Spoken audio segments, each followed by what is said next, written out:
Work life. All right, all right.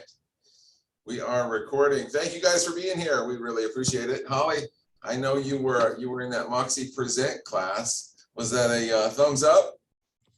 It was great. And it's great because I was working on Moxie Presents yesterday with Dudley. So, and then we talked about it again last night in launch. So it all tied together, which, cemented it in there. That's awesome. That's awesome. Very, very cool. So, there's so much. It's such a versatile tool. Really, you really have to stretch the bounds of your imagination. You could do so much with that, whether it's a community tour, a neighborhood tour, and just anything. Obviously, you want to do a buyer consultation presentation or a listing presentation slideshow or something like that. So it's very, very. I love the quick flyer. The quick flyer is awesome. Easy, right? Easy peasy. Yeah, absolutely. So very cool. Well, it is Friday, and here comes Mr. Dudley right now. Hi, Dudley. Speaking of, LaTanya says hello. We're here to talk about scripts, dialogues, and debates, and I thought we'd do something a little different this week. And so the idea was, obviously, we have to start off every week with the most common theme, which would be, let's see if I can find it real quick here. Yeah, this one. So location, price, motivation, agent, mortgage, appointment, right? Everybody's got that down? Everybody knows it. LP Mama, right? So we don't have to talk about it. Everybody's got it. Use it, it works. Good. Thank you very much. And so normally, historically, up to this point, what we've been doing is going through this book. But I didn't pick anything out of this book this week. I thought maybe we'd try something different. Maybe something in line with debates or a negotiation, for example. And so I've written down a few ideas with respect to that, debates and negotiation. And so with hopefully some of your help and participation, we might be able to build this out or discuss some thoughts around these topics. So I'll kick things off and get us started. So what topics are most likely open to debate or negotiation in a real estate transaction? And one of the first things that comes to my mind is, home inspection repairs, right? That's usually the first place where a buyer's agent and a listing agent might have to cross paths a couple of times. Is it a debate? Not necessarily. Is it a negotiation? I think it is in a way. But what about if someone writes an offer and they say the home inspection is for information purposes only, but then they come back and they ask for repairs? So that's something that we're seeing a lot right now. I thought I was the only one that thought of that 6 months ago, but apparently everybody else is caught on now too. So, seller possession agreements, walkthroughs, appraisals, HOA conditions, or inspections. So all of these are points where we may have to debate or negotiate with the agent on the other side of a transaction. And so I'm totally open to having you guys share with me some of your thoughts or concerns or experiences around these topics. Or if there are any others, we can certainly write them down, and if we make some cool notes here, I'll send it out to everybody. So any thoughts about that part of the What you said process? about people writing in their home inspection for informational purposes only. Yeah. And then they come back and ask for repairs. Yeah. Can they walk away if the repairs aren't offered, or is the seller obligated? Well, the seller's never obligated to make repairs. But So no, well, I think it's a good question, because that's the concern. And so most, and I want to say 90% of the contracts we see are preserving the contingency to walk away. So if there's a deal breaker discovered in the process of the home inspection, and even though they said for information purposes only, if there's something, it could be anything, or it could literally be anything. They could just simply say to the seller, you know what, after the home inspection, we're just not satisfied. We're gonna take our deposit back and we're gonna go on down the road. And so most of the time, that's what we see. And unless someone says, unless someone waives that contingency by waiving on the purchase agreement, home inspection, then they can in fact walk away. So what we've been seeing people do is they'll scratch through the negotiation period, the 5-day negotiation period, when it comes to the home inspection. Or I've even seen them, this is a really neat thing too. So I've even seen a buyer's agent send over a pre-signed blank PICRA, which I thought was really cool. Yeah. So I thought that was a great way to get past this home inspection contingency. Basically saying they're not backing out, right? Okay. So they have eliminated that contingency for themselves. So they sign it saying no repairs Yeah. necessary. Yeah, Okay. yeah. So I think that's pretty strong. But It wouldn't no- protect the buyers, though. I mean, on the flip side Right. of that, the debate side is they wouldn't be able to walk away. If there That's right. was a deal breaker, like there was rotten joists under the house and, so, well, I mean, that would probably get caught by most termite and moisture companies, but, something else structurally. Yeah. And so sometimes I think we find ourselves relying on another expert to find this problem, right? I know I have thought in the past, well, we're not going to ask for this repair to be made because I am so sure that the appraiser is going to point that out and it's going to come up. And then the appraiser doesn't point it out. And I look like an ass, to my client because we didn't bother to ask for this repair. I think that was peeling paint. I think it was too.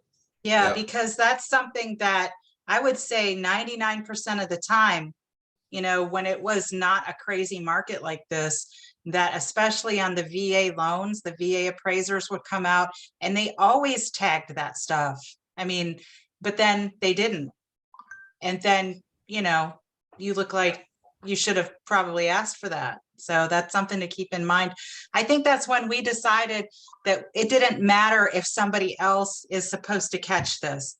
We'll list it anyways. It's just a learning experience. So you guys can just learn from our failure.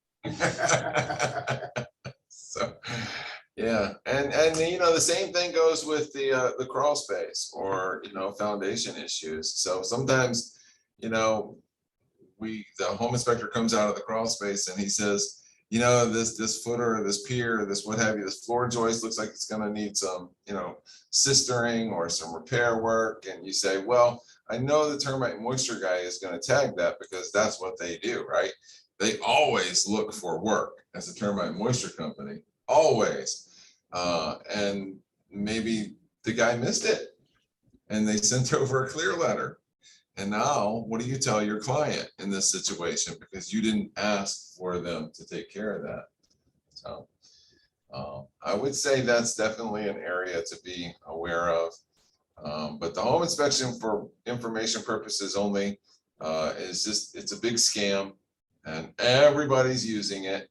The idea is to suggest to the seller that we're not going to nickel and dime you, right? We're not going to be petty. We're not going to ask you for small things. And so that's the inference when you say for information purposes only, because they still have their out. And it makes sense in most of our view that if they do find something wrong and you don't fix it, the deal's going to fall apart and we're going to have another buyer that's going to come along and ask us the same thing. Right? So maybe a bird in the hand is worth two in the bush. We should just, it's in our best interest as the seller to go ahead and make this repair and move this deal forward. So normally that's what we see. I've had two sellers this year do exactly that. So we accepted an offer with a home inspection for information purposes only. And then they asked us to make repairs, and both of my sellers did end up making repairs in order to keep the deal moving forward. Because the next person would just ask for the same It's thing, entirely possible. The next person will ask for the same thing. Yeah, and it might not be as good an offer. that's exactly right. Yeah, so I can tell you though, that setting proper expectations, so if you come down a little bit, how to negotiate, set proper expectations at the beginning of the relationship. I remember sitting at the dining room table before the house was listed, telling them about this home inspection for information purposes only. Oh, and by the way, they're going to ask for repairs. So literally prepared them so that when this happened, they would be ready for it. And it turned out that's exactly what happened. So I think setting expectations is a big part of negotiation. And that goes for the buyer and it goes for the seller. And over and beyond that, you always want to encourage them to remember the big picture, because sometimes we get really bogged down in the emotion of a transaction. Even we do as agents sometimes. You know, we think, oh, that's not fair, or that's not right, or my client shouldn't have to do this. Keep in mind that we, as agents, are not the decision makers. Everything has to be run past our client, and it's our job to help our clients meet their goal. And so I think by reminding our clients of what the big picture here is, or what their goal is, it makes negotiation a little bit easier. I would say we spend more time negotiating with our own clients than we do with other agents, right? Reminding them of what they said they want, what they said their goal was, and, you know, will this help them meet their goal? Does this home have the bedrooms they want? Does it have the bathrooms? Is it in the location? So reminding them of what they said they wanted is, I think, the most effective way to negotiate. I have a question. Yes.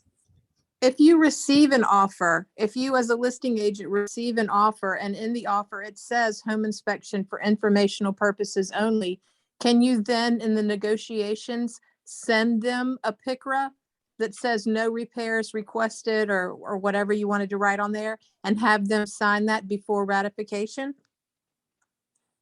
As a guarantee that they wouldn't ask for repairs? You could, yeah, yeah, totally. But if they do sign the PICRA, then they are waiving their contingency to back out in the event they find something that they don't like. Right, okay, I gotcha. So, so what you might do then is push back a little bit, scratch through the negotiation period on the property inspection contingency addendum to eliminate any negotiation period for repairs. And you may even write on there, buyer will not ask seller to make any repairs.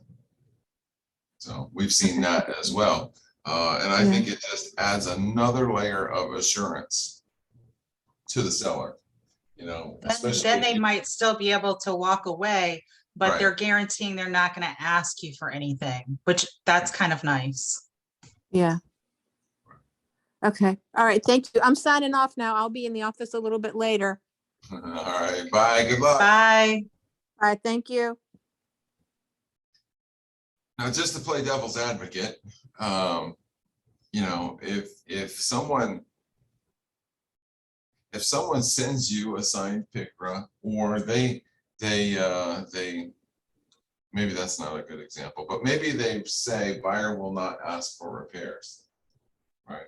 And so they feel like in their mind, they cannot ask you then to make a small or simple repair important to one of them or both of them. Is it possible that they would decide to terminate the contract because they had already promised you that they couldn't ask for repairs? Personally, I would rather them ask me. than to walk away. I would rather change that light fixture or paint that bedroom or replace that flooring than to see them walk away, especially if it was a strong offer. I'd rather hold them in the deal and spend, $1,000, $2,000, whatever it is. Because chances are it's the best deal you have, Yeah. because that's why you selected it. Exactly. Yeah. So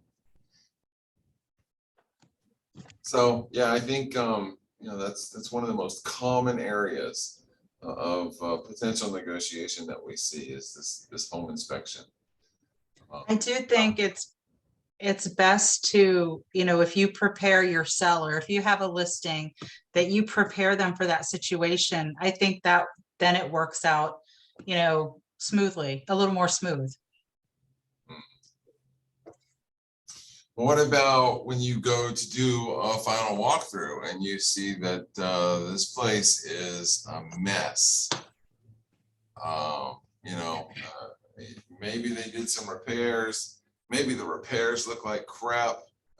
Maybe the house is dirty. What do you do then if you're on the buyer side? Obviously, you're going to call the listing agent and say, "Hey, when's the cleaning crew getting here?" Right? So that can be a tense couple of moments too, because your only recourse is to delay closing. Okay? And nobody wants to delay closing. Nobody, neither agent wants to delay closing. We've gotten so close now, right? But if the seller leaves the place in a mess, we hope that they would, come back and make things right and clean up. But sometimes they don't. Sometimes they've washed their hands of this property and they've left the state. We've seen that. So townhouse left full of trash, it was nasty. And the people have already left the state. And they said, yeah, well, we just got really tired and we couldn't do anymore. Sorry. What do you do? What can you do? Can they, at closing, put in, I guess, an escrow for cleaning? Yeah, you could do an additional seller credit to the buyer. Maybe it's $500, $300, $200, whatever you think it might be appropriate.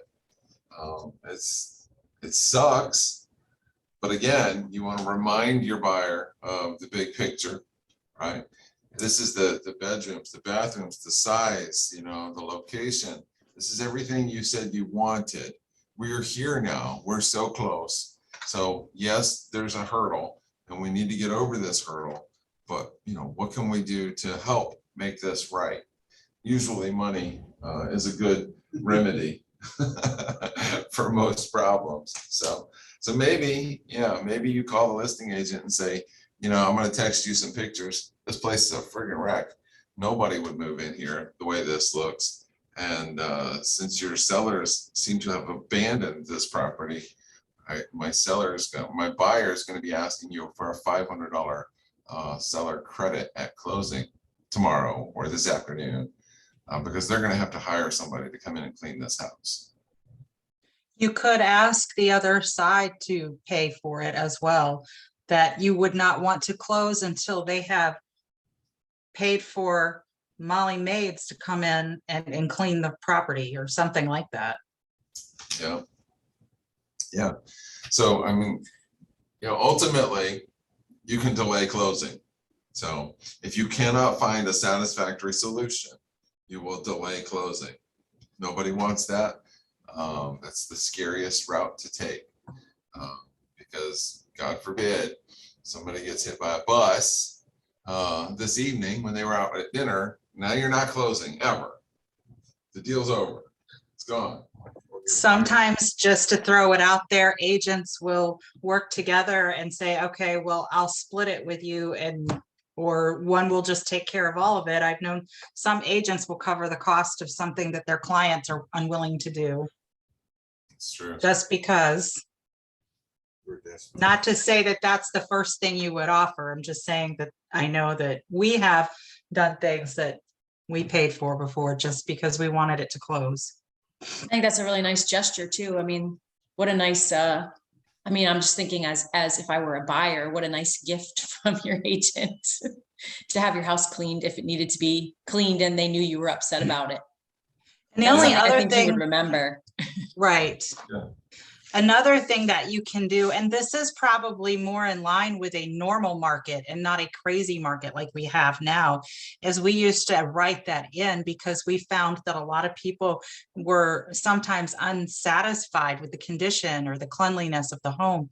So you would write that in as a condition to purchase, as if they agreed to have it professionally cleaned prior to closing. So that, but I don't know how that would fly in this market at all because you have too much competition. When do you recommend that you do the final walkthrough? The day of or the day before? I would say the day before, because if we do run into a hurdle like that, I need time to fix it. Right. Yeah. So, Or sooner than the day before. yeah. So for example, if the seller had to make some repairs, then I would want to go back sooner in order to inspect those repairs were completed properly. But if there were no repairs, then I would want to go back maybe the day before to check cleanliness and condition of the property. But I want to allow time in the event that either A, the repairs weren't done to my client's satisfaction, or B, on just the final walkthrough that everything is the way we expected to find it.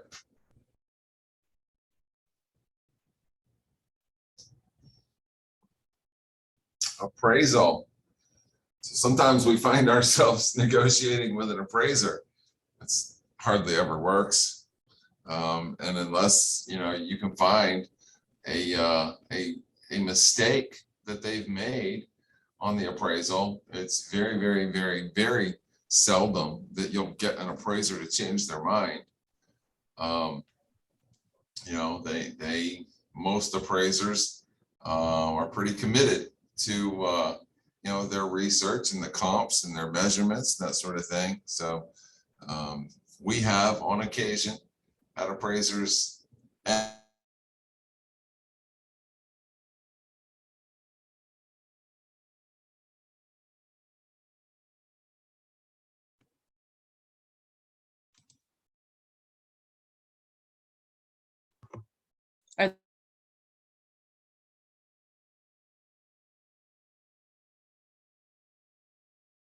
He's not once moving. was based on square footage, was actually different. Internet, and we went out there and maybe I'm frozen. Can you hear me? You were frozen. Oh, I'm sorry. I was just blabbing. We completely missed it. So we were talking about, well, I was talking about appraisers and how difficult it is to get an appraiser to change their opinion unless you can find a mistake like square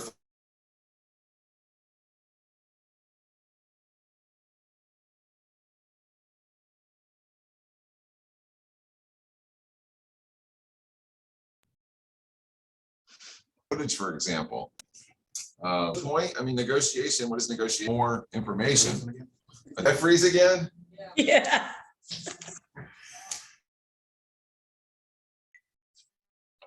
Oh, this was my internet yesterday. I got kicked off of my launch class so many times.